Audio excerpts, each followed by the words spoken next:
تہجد کا وقت عشاء کے بعد سے طلوع فجر تک، عشاء کے بعد سے طلوع فجر تک نبی صلی اللہ علیہ وسلم نے فرمایا اللہ نے تمہیں مزید ایک نماز عطا کی ہے جو کہ وتر یعنی تہجد ہے، اسے نماز عشاء اور نماز فجر کے درمیانی وقفے میں پڑھ لیا کرو. ٹھیک ہے نا، یہ سلسلہ صحیحہ کی حدیث ہے. کب سے کب تک ہے تہجد کا وقت؟ عشاء کے بعد سے فجر تک. اٹھنے کا بہترین وقت مسند احمد کی روایت ہے، ابو مسلم سے روایت ہے کہ میں نے ابو ذر رضی اللہ عنہ سے پوچھا رات کے کس حصے میں قیام کرنا سب سے افضل ہے؟ ابو ذر رضی اللہ عنہ نے کہا میں نے بھی رسول اللہ صلی اللہ علیہ وسلم سے اسی طرح سوال کیا تھا جس طرح تم نے مجھ سے کیا. آپ نے فرمایا رات کے پچھلے پہر، یہ رات کے پچھلے پہر یا نصف رات میں، لیکن ایسا کرنے والے بہت تھوڑے ہیں. یعنی مشکل ہے نا آدھی رات کو اٹھنا. آپ مثلا سوئے ہیں 10 بجے اور 12 بجے پھر اٹھ جائے تو مشکل ہوگا. رات کے آخری حصے میں قیام کرنا. جابر رضی اللہ عنہ سے روایت ہے، انہوں نے کہا میں نے نبی صلی اللہ علیہ وسلم کو فرماتے ہوئے سنا تم میں سے جسے یہ خدشہ ہو کہ وہ رات کے آخر میں نہیں اٹھ سکے گا تو وہ وتر پڑھ لے پھر سو جائے، اور جسے رات کے قیام کا یقین ہو وہ رات کے آخر میں وتر پڑھے، کیونکہ رات کے آخری حصے میں قرات کے وقت حاضری دی جاتی ہے اور یہ بہتر ہے. ٹھیک ہے، تو رات کا آخری حصہ بھی اچھا ہے. آخری پہر دعاؤں کی قبولیت کا وقت بھی ہے. عمرو بن عبسہ سے مرفوعاً روایت ہے کہ رات کی نماز 2 رکعت ہے اور رات کے آخری حصے میں دعا سب سے زیادہ قبول ہوتی ہے. رات کے آخری حصے میں دعا سب سے زیادہ قبول ہوتی ہے. نبی صلی اللہ علیہ وسلم کے اٹھنے کا وقت. مسروق سے روایت انہوں نے کہا میں نے عائشہ رضی اللہ عنہا سے پوچھا کہ نبی صلی اللہ علیہ وسلم کو سب سے زیادہ کون سا عمل پسند تھا؟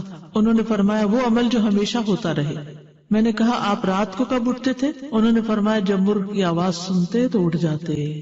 اب دیکھیے اس وقت گھڑیاں نہیں تھی، لیکن اللہ نے نیچرلی یعنی کہ ایک وقت تہجد کا جو تھا اس میں مرغ اذان دیتا ہے تو وہ بھی ایک الارم کی طرح ہے.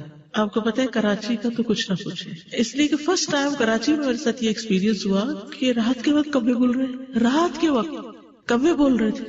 یہ فرسٹ ٹائم میں نے دیکھا تو میں نے کہا یہ کیا ہوا ہے؟ یعنی میں پریشان ہو گئی جب شروع میں گئی وہاں، یہ کیا ہو رہا ہے؟ پھر مجھے سمجھ میں آیا کہ یہاں کراچی میں تو ساری رات ٹریفک چل رہی ہوتی ہے اور لوگ جاگ رہے ہوتے ہیں. کراچی میں لوگ رات کو زیادہ جاگتے ہیں تو وہ پھر کبھی بھی جاگنے لگتے. کھانا ملتا ہے، بالکل کھانا بھی ملتا ہے. اب دیکھیں ریسٹورینٹس کے باہر وہ پرندے اڑ کے رات کے وقت آ کے بیٹھ کے جاتے ہیں کیونکہ دن کو وہ سب بند پڑا ہوتا ہے بیچارے، ان کا رزق بھی رات کو کھلتا ہے. ان کا یعنی کہ وہ سارا سسٹم ڈسٹرب ہو چکا ہے. جیسے انسان ڈسٹرب ہو گئے تو پرندے بھی ڈسٹرب ہو گئے. حضرت عائشہ سے روایت فرماتی ہیں آپ صلی اللہ علیہ وسلم شروع رات میں سوتے اور آخر رات میں بیدار ہو کر تہجد کی نماز پڑھتے. نبی صلی اللہ علیہ وسلم کا نصف رات کو اٹھنا، آدھی رات کو، یہ وہ حضرت ابن عباس والی روایت ہے جس میں ابن عباس آپ صلی اللہ علیہ وسلم کے گھر میں آ کر رکے تھے اور پھر جب آدھی رات گزر گئی تو آپ بیدار ہو کر تہجد پڑھنے لگے. نبی صلی اللہ علیہ وسلم کا سحری سے قبل نماز سے فارغ ہونا. حضرت عائشہ کہتی ہیں کہ جب سحری کا وقت ہوتا تو میں نبی صلی اللہ علیہ وسلم کو اپنے پاس سویا ہوا ہی پاتی، یعنی آپ تہجد پڑھ کے دوبارہ سو جاتے تھے.